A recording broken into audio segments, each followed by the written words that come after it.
जय जगन्नाथ। नमस्कार प्रिय दर्शक बंधु, मु ज्योतिष आचार्य प्रमोद कुमार पंडा आपण स्वागत करुच्ची आपण प्रिय चैनल एस्ट्रो कल्याण चैनल। प्रिय दर्शक बंधु, जो व्यक्ति मन चैनल को देखुंत सब्सक्राइब करना सब्सक्राइब करूँ, लाइक करूँ, अधिक शेयर करूँ।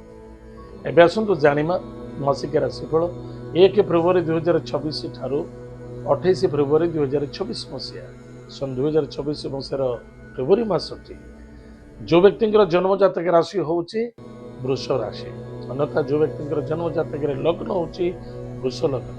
जदि आपन पाखे जातक ना तो नाम राशि हूँ वृष राशि, निश्चित रूप से एपिसोड देखा अत्यंत आवश्यकता। प्रिय दर्शक बंधु,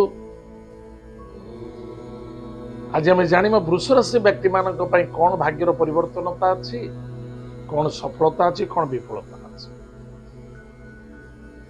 ताहले मु प्रथमतः कहबी कर्म क्षेत्र।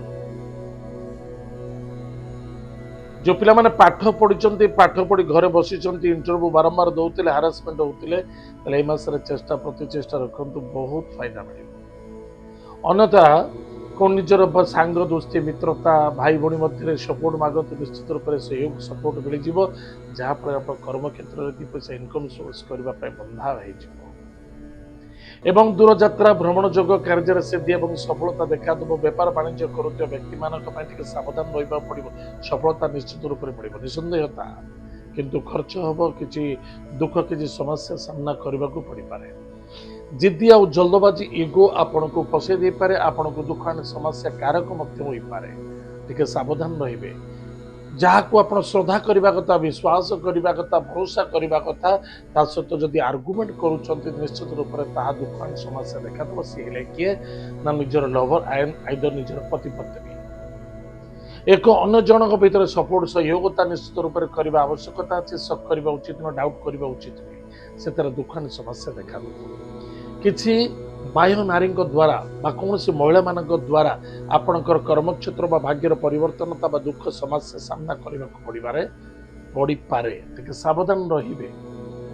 एतद व्यतीत अर्थनैतिक क्षेत्र लाभवान है निसंदेहता, आय बहुत बढ़िया अच्छी आ बहुत भल हम। गोटे कथा मन रखिए, कौन से भी धार्मिक कार्य अच्छा धर्म कार्य धर्म कार्य कर प्रतिष्ठिता अच्छा, निश्चित रूप से मन रखा दरकार निजर माता पिता को भक्ति श्रद्धा आदर करूँ। कौन सी अपमानित असम्मानित हारासमेंट करने उचित नुह, अभिशप्तता देखा देव।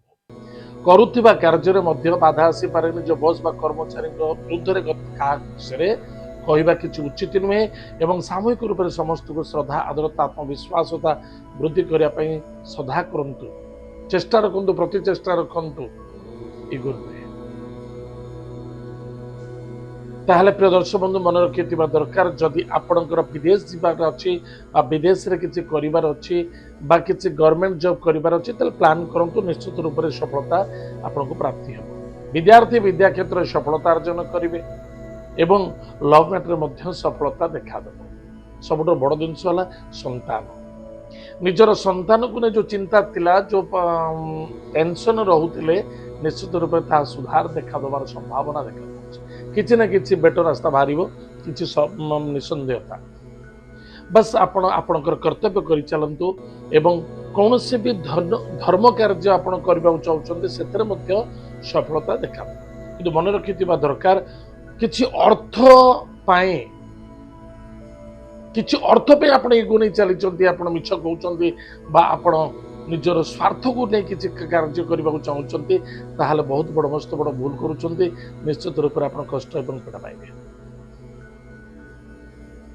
शत्रु मान दूरे रहा अत्यंत आवश्यकता अच्छे। जहाँ को आप भावुँ शत्रु जदि आप फिल होता है, यही व्यक्ति मोर शत्रु बोली, विशेषकर निजर कर्तव्य कौन सी अवहेला रखु, निश्चित रूप से धोखा खाई। पिता स्वास्थ्य प्रति यथेष्ट ध्यान देवा आवश्यकता अच्छे। गुरुजन व्यक्ति को सम्मान आदर भक्ति करूँ। ऋण मुक्ति होवर संभावना देखा दूसरी, ऋण किसी नियंतु ना ए मासर ऋण मुक्ति होगा चेष्टा कर ऋणर लेन देन को नहीं टिके सतर्कता रुहतु। स्वास्थ्य प्रति जगि रखी चलतु, निजर मान मर्यादा प्रति यथेष्ट ध्यान दिंतु एवं किसी स्थान परिवर्तनता किसी कर्म विजय प्राप्ति देखा देव। किसी सम्मान प्राप्ति अच्छे। चेष्टा प्रति चेष्टा करवा बिल्कुल ସଫଳତାର ମୂଳ ମନ୍ତ୍ର ଅଟେ। ପ୍ରତିକାର ପ୍ରତ୍ୟେକ ଦିନ ପ୍ରାତଃ ସମୟରେ ସ୍ନାନାଦି କାର୍ଯ୍ୟ ସାରି ନିଜର ଗୃହର ଇଷ୍ଟଦେବୀ ଇଷ୍ଟ ଦେବତାଙ୍କୁ ଭକ୍ତିପୂତ ସହିତ ପୂଜା ଅର୍ଚ୍ଚନା କରନ୍ତୁ। ତାଙ୍କ ନାମର ଦୀପଟେ ଜାଳନ୍ତୁ ଏବଂ ଯଦି ପାରୁଛନ୍ତି ମହାଦେବ ମନ୍ଦିରକୁ ଯାଆନ୍ତୁ ବା ଜୀବନ୍ତ ନାଗକୁ ଦୁଗ୍ଧ ଦାନ କରନ୍ତୁ। ପ୍ରତ୍ୟେକ ସୋମବାର ଏବଂ ଶନିବାର ଦିନ ଦୁଗ୍ଧ ଦାନ କରନ୍ତୁ। ପ୍ରତ୍ୟେକ ଦିନ ଗାୟତ୍ରୀ ମନ୍ତ୍ରକୁ ଜପ କରନ୍ତୁ। ହନୁମାନ ଚାଳିଶା ପାଠ କରନ୍ତୁ। ନିଶ୍ଚିତ ରୂପରେ ଆପଣଙ୍କର ମଙ୍ଗଳ ହବ, ସଫଳତା ଦେଖାଯିବ। ପ୍ରିୟ ଦର୍ଶକ ବନ୍ଧୁ, ଏତ ଥିଲା ବୃଷ ରାଶି ବ୍ୟକ୍ତିମାନଙ୍କ ପାଇଁ ମାସିକ ରାଶିଫଳ। ଆଜି ତ ସରିଯାଇଛି କାର୍ଯ୍ୟକ୍ରମକୁ ଆମେ ଏଇଠୁ ପୁଣି ଦେଖା। ଜୟ ଜଗନ୍ନାଥ, ନମସ୍କାର।